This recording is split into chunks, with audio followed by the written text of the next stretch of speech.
सभी साथियों का आज के इस वीडियो लेसन में स्वागत है। साथियों, आज हम वर्ब पैटर्न पर स्टडी करने जा रहे हैं। ये वर्ब पैटर्न का दूसरा भाग है हमारे सामने, जिसमें हम कुछ सेंटेंस स्ट्रक्चर्स पर स्टडी कर रहे हैं। तो आप सभी का हमारे चैनल नॉलेज वन डायरी पर स्वागत है। चलिए आगे बढ़ते हैं।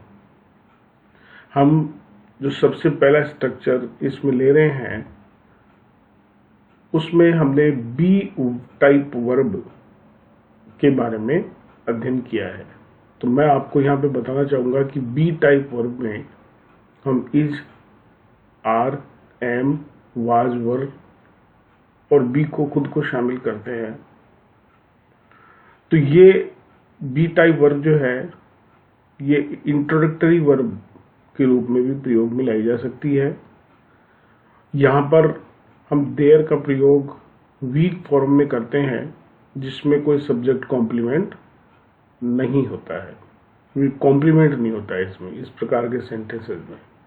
तो इस प्रकार का जो सेंटेंस का स्ट्रक्चर है वो ये है हमारे सामने, there plus be plus subject.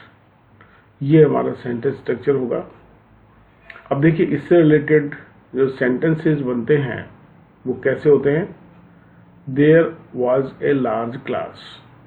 अब जो वहाँ देखिए कि ए लार्ज क्लास यहाँ पर सब्जेक्ट का फॉर्म में हमारे सामने है।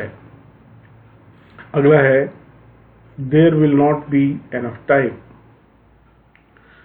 Next है there is no doubt about it. There can be very little doubt about her guilt. There can't have been much traffic so late at night. There is only one man qualified for the job. There must be a mistake somewhere. इन सभी sentences में आप देख रहे हैं कि हमने B verb का इस्तेमाल किया है। देखिए, वाज, फिर विल के साथ में बी लगाया है, कैन के साथ में बी लगाया है, हैव के साथ में बीन लगाया है और मस्ट के साथ बी लगाया है।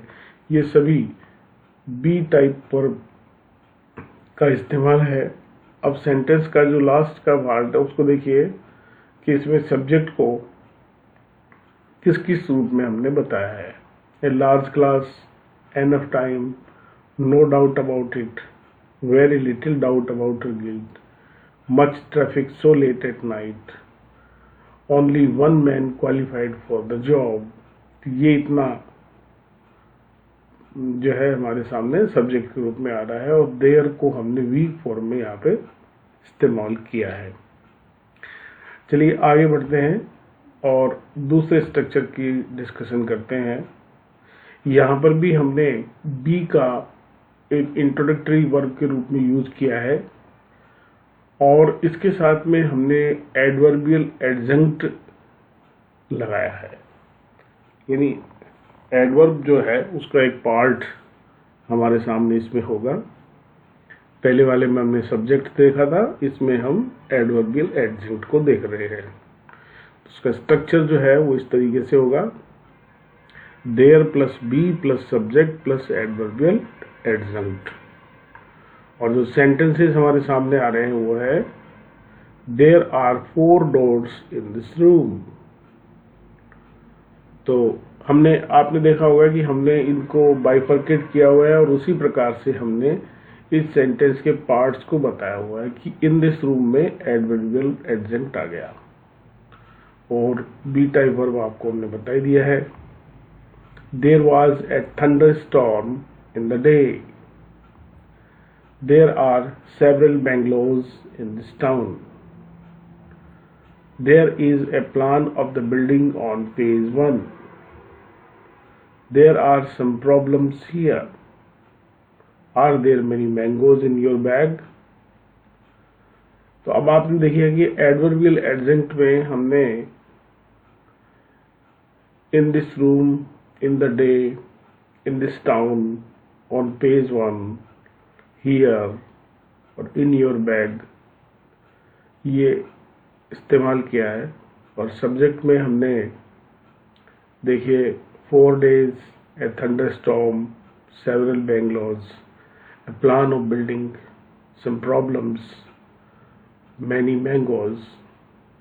और बी टाइप वर्ब में हमने इज, आर और वाज का इस्तेमाल किया है। तो चलिए आगे बढ़ते हैं और एक और स्टडी करते हैं। इसमें क्या है कि when the subject is an infinitive और an infinitive phrase both in active and passive, it has introductory it.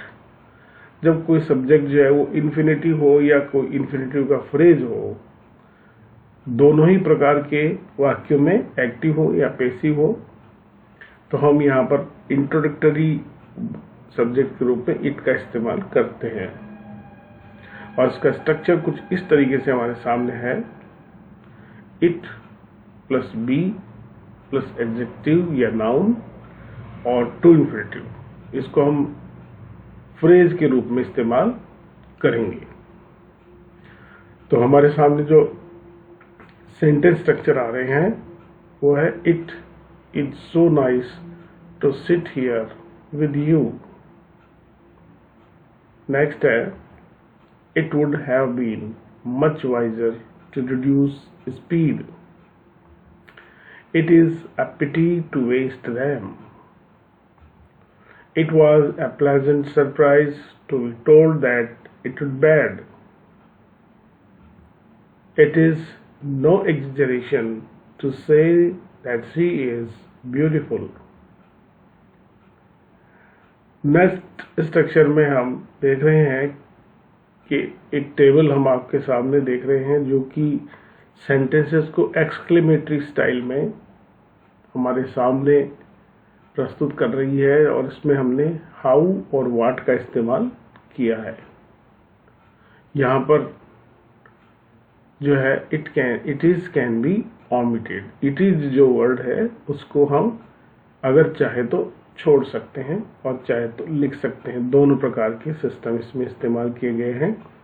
तो इसका जो सेंटेंस स्ट्रक्चर है वो है हाउ या व्हाट प्लस एडजेक्टिव या नाउन, इट प्लस बी और टू इन्फिनिटिव फ्रेज के रूप में। तो कुछ जो सेंटेंसेस हमारे सामने आएंगे वो है how nice it is to talk with you. अब अपन यहाँ पर जो इट इज को देख रहे हो आप कि ये हमने ब्रैकेट में लिखा है, तो इसको अपन चाहे तो छोड़ भी सकते हैं। दोनों तरीके से इस सेंटेंस को पढ़िए। How nice to talk with you, how nice it is to talk with you. अगला है what a pity it is to waste the apples. How much wiser it would have been to reduce speed. अब it would have been को हम चाहे तो छोड़ सकते हैं और चाहे तो लिख सकते हैं। How much wiser to reduce speed. अगला है what a pleasant surprise it was to be told that it was bad। it was को हम चाहे तो छोड़ सकते हैं।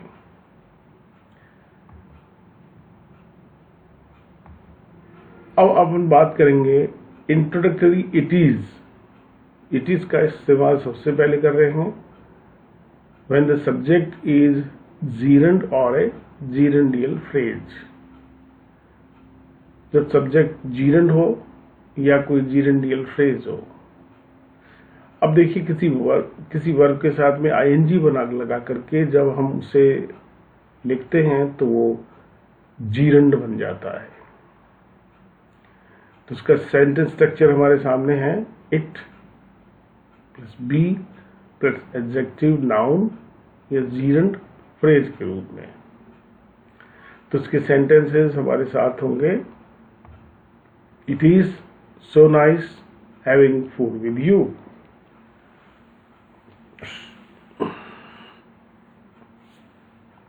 अगला है it is no good hoping for help from officers.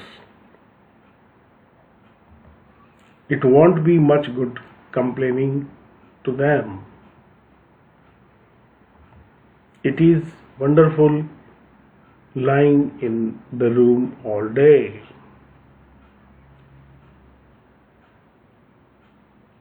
तो आपने इसमें देखा है इस प्रकार के सेंटेंसेस में कि having food with you, hoping for help from officers, complaining to them, lying in the room all day.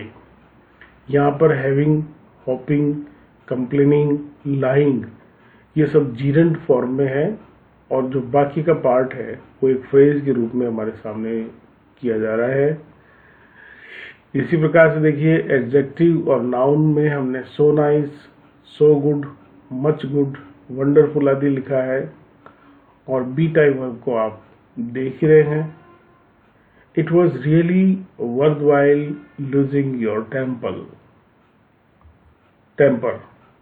It isn't much fun being a gatekeeper. तो ये अपने देखा इसमें दो सेंटेंसेस को और ऐड किया है और ये हमारा एक सेंटेंस स्ट्रक्चर हम पढ़ रहे हैं।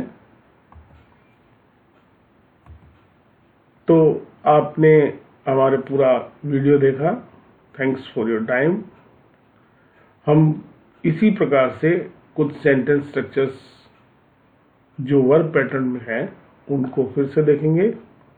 तब तक हमारा चैनल नॉलेज एंड डायरी देखते रहें। Thank you.